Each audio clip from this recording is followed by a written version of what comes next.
In the summer of 1914, the people of Europe were filled with pride and optimism as their nations marched spiritedly into what they believed would be a short, decisive conflict. Soldiers left their homes convinced that they would achieve quick victory and return by Christmas, greeted as heroes by cheering crowds. Flags fluttered, brass bands played, and the press reported tales of courage and adventure at the front. But this optimism was short-lived. By December, the harsh realities of modern warfare had shattered those romantic illusions. The Western Front, stretching 400 miles from the English Channel all the way down to Switzerland, became a gaping wound across the landscape, a nearly impassable maze of mud, tangled barbed wire, and shattered trees. Rats and lice thrived in the trenches alongside the soldiers. Day after day, men huddled in the cold, writing letters home, haunted by the constant threat of death. The glorious war had become a nightmare, a deadly stalemate where neither side could gain the upper hand.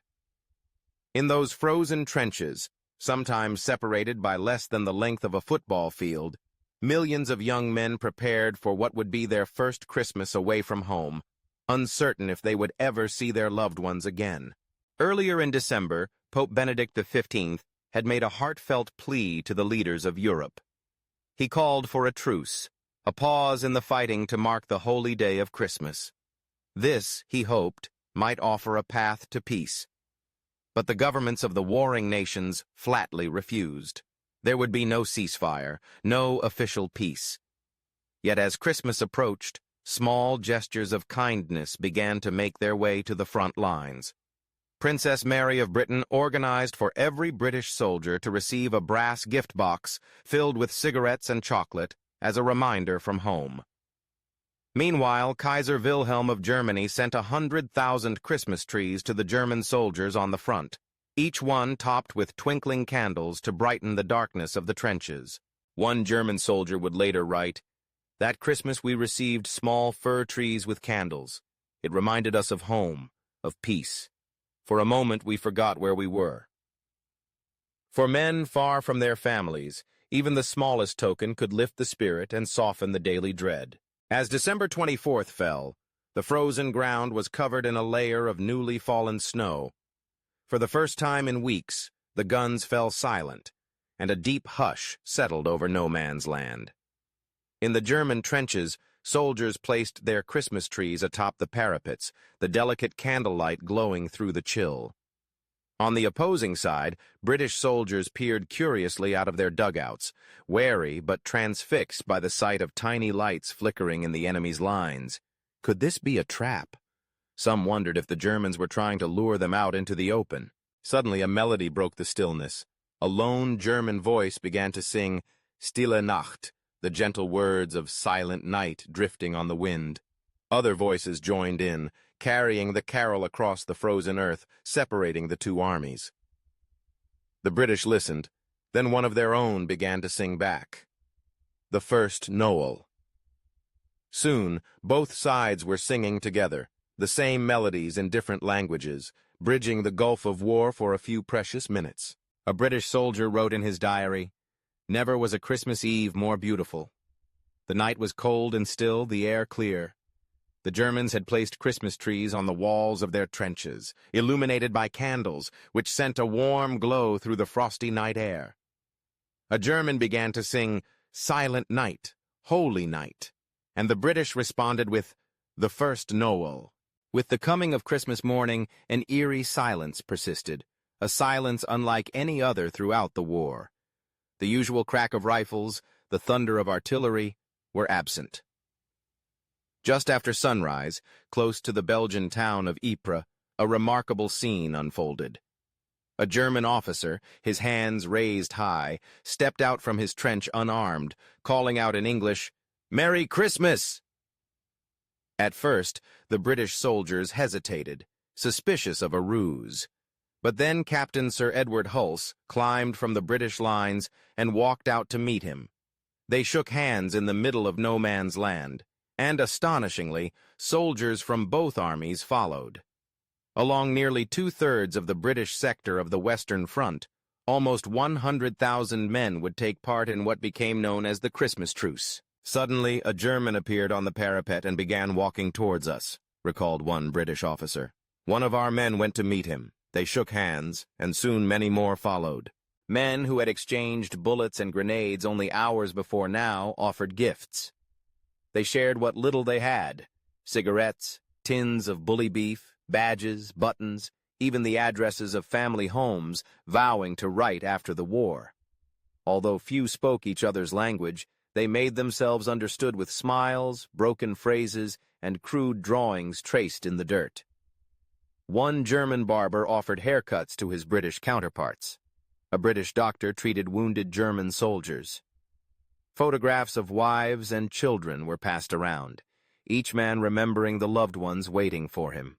Together, these former enemies retrieved the bodies of the fallen that lay strewn across no man's land, some for weeks. With solemnity and care, they buried their dead together. A British chaplain conducted a short burial service, reciting prayers which a German officer then translated for his men. The Germans formed up on one side, the English on the other, and the prayers were read by a British chaplain, wrote a participant. For a few hours, even death itself seemed less powerful than the compassion that drew these men together. Perhaps the most enduring legend of the Christmas Truce is that of the impromptu football matches played in the very space that had been a battlefield the day before. In some places, it was just a boot or an empty tin kicked about between laughing soldiers. Near the village of Armentieres, they managed a proper game, with the Germans allegedly winning 3-2. The English brought a soccer ball from their trenches, and soon a lively game ensued. How marvelously wonderful, yet how strange it was, wrote a German officer. But the peace was not universal. In areas where French or Belgian troops faced the German lines, fighting continued, and there was little sympathy between soldiers whose homes and towns had been overrun. In some units, senior officers made it clear that any attempt at fraternization would be met with severe punishment. One British officer is said to have drawn his pistol on his own men to prevent them from shaking hands with the enemy. In several sectors, artillery barrages continued as generals far from the front lines tried to stamp out any risk of peace breaking out.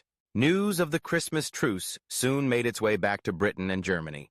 Some hailed it as a moving testament to the common humanity of ordinary men. Others, especially political and military leaders, feared such moments threatened discipline and resolve. Senior generals on both sides quickly issued orders barring any informal truces, cigarettes, or conversations with the enemy. By nightfall on Christmas Day, most had returned to their trenches. In a few places, the unofficial ceasefire lingered until New Year's, but when fighting resumed, it was with a heavy heart. A German officer said farewell to his British counterparts, declaring, "Today we have peace. Tomorrow, you fight for your country, I fight for mine. Good luck." For many, it would be their last Christmas. In the years that followed, commanders took great pains to ensure such a truce would never be repeated. For Christmas 1915, they scheduled artillery barrages specifically to break any chance of fraternization. Units that had participated in the truce were rotated away from the front lines. A world had changed. One soldier recorded, "It was the last expression of that 19th century world which we had grown up in, and which had come to an end with the war." But the story did not fade. The Christmas Truce of 1914 remains one of the most extraordinary moments in military history, not for anything it accomplished strategically, but for what it revealed about the men who fought. Memorials now stand in the fields where they once played football and exchanged gifts. Every year, people gather in places like Plug Street Wood in Belgium to remember a day when soldiers on both sides chose to honor something greater than orders. They saw the humanity in their enemies and became, if only briefly, compatriots in peace. Some of those who exchanged addresses kept their promises, writing after the war, forging friendships that lasted through the years. A century later, in 2014, British and German soldiers met not as enemies, but as teammates, playing football to remember that remarkable Christmas. The final score mattered little. What mattered was the reminder that, Even in humanity's darkest times, a moment of light is always possible. The Christmas Truce stands as a testament to the hope that whatever divisions exist between us, we can choose, if only for a moment, to lay them aside. It teaches us that peace is not simply the absence of conflict, but an act of courage and of will. That truth, more than any battle or treaty, remains the lasting legacy of Christmas 1914. If you enjoyed this historical journey, please support our channel by liking, subscribing, and sharing your thoughts in the comments. Don't miss our upcoming content.